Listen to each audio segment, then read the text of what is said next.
টাঙ্গাইলে লোডশেডিংয়ে বিপাকে পড়েছে ব্যবসায়ী ও সাধারণ মানুষ। বিশেষ করে মাঝরাতে লোডশেডিংয়ে ভোগান্তি বেড়েছে। স্থানীয়দের দাবি, শহরের চেয়ে গ্রামে লোডশেডিং বেশি। এছাড়াও গড় বিল করার অভিযোগও রয়েছে। এ নিয়ে আরও জানাতে টাঙ্গাইল থেকে যুক্ত হচ্ছেন কাউসার আহমেদ। কাউসার, জেলায় লোডশেডিংয়ে জনভোগান্তি কেমন? দৈনিক আনুমানিক কত ঘন্টা লোডশেডিং হচ্ছে?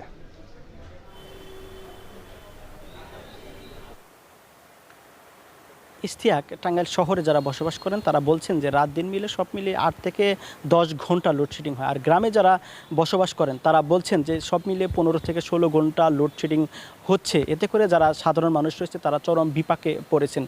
বিশেষ করে শিশু এবং বৃদ্ধ যারা রয়েছেন, যে সমস্ত বাড়িতে লোডশেডিং হয় তাদের নাজেহাল অবস্থা হয়ে যায়। আর এদিকে এছাড়াও ব্যবসায়ী যারা রয়েছেন তারাও বলছেন যে তাদের যে এই লোডশেডিংয়ের কারণে অনেকে জেনারেটর ব্যবহার করতে হচ্ছে। আর জেনারেটর ব্যবহার করার কারণে ব্যবসা প্রতিষ্ঠানের যে খরচ সেটি বেড়ে যাচ্ছে।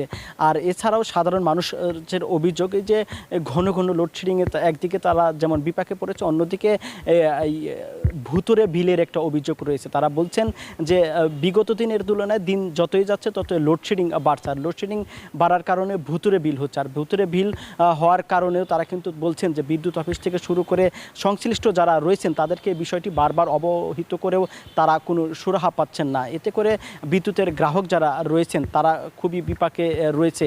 আর ব্যবসায়ীরা বলছেন যে তারা দিনের বেলায় ব্যবসা প্রতিষ্ঠানে বিদ্যুৎ পান না, আর এবং রাতের বেলায় যখন তারা ঘুমাতে যান সেই মাঝরাতে যখন লোডশেডিং হয়, বিদ্যুৎ চলে যায়, তখন অনেকটাই বিপাকে পড়তে হয়। আর এছাড়াও যারা সাধারণ মানুষ শিক্ষার্থী রয়েছেন, শিক্ষার্থীরা অভিযোগ করেছেন যে দিনের বেলায় শিক্ষা প্রতিষ্ঠানে পড়ালেখা তাদের ব্যাঘাত ঘটে এবং রাত্রে যারা পড়াশোনা করেন তাদের সেই একই সমস্যায় ভোগান্তি পোহাতে হয়। আর এদিকে বিদ্যুৎ অফিসের কর্তৃপক্ষ জানিয়েছেন যে গতকাল রাত থেকে টাঙ্গাইলে লোডশেডিং হচ্ছে না। আর এদিকে টাঙ্গাইল শহর থেকে গ্রাম পর্যায়ে কয়েকটি গ্রামের মানুষের সাথে আমার কথা হয়েছে। তারা বলছেন যে গতকাল রাতে এবং আজকেও তাদের গ্রামগুলোতে লোডশেডিং হচ্ছে। এতে তাদের চরম বিপাকে পোহাতে হচ্ছে। আজকে শুক্রবার, সাপ্তাহিক ছুটি, সেই সাপ্তাহিক ছুটিতেও কিন্তু মানুষের চরম ভোগান্তি হচ্ছে, বিপাকে পড়ছে। এতে করে সব মিলিয়ে নাজেহাল অবস্থা। আর এদিকে বিদ্যুৎ অফিসের যে বিশেষ করে বাংলাদেশ পাওয়ার ডেভেলপমেন্ট বোর্ডের আওতায় টাঙ্গাইলে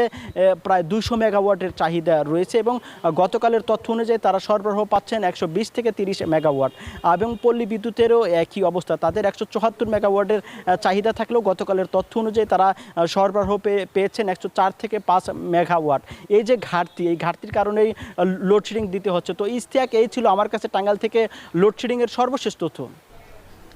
টাঙ্গাইলে লোডশেডিংয়ের ভোগান্তির খবর জানাচ্ছিলেন কাউসার আহমেদ।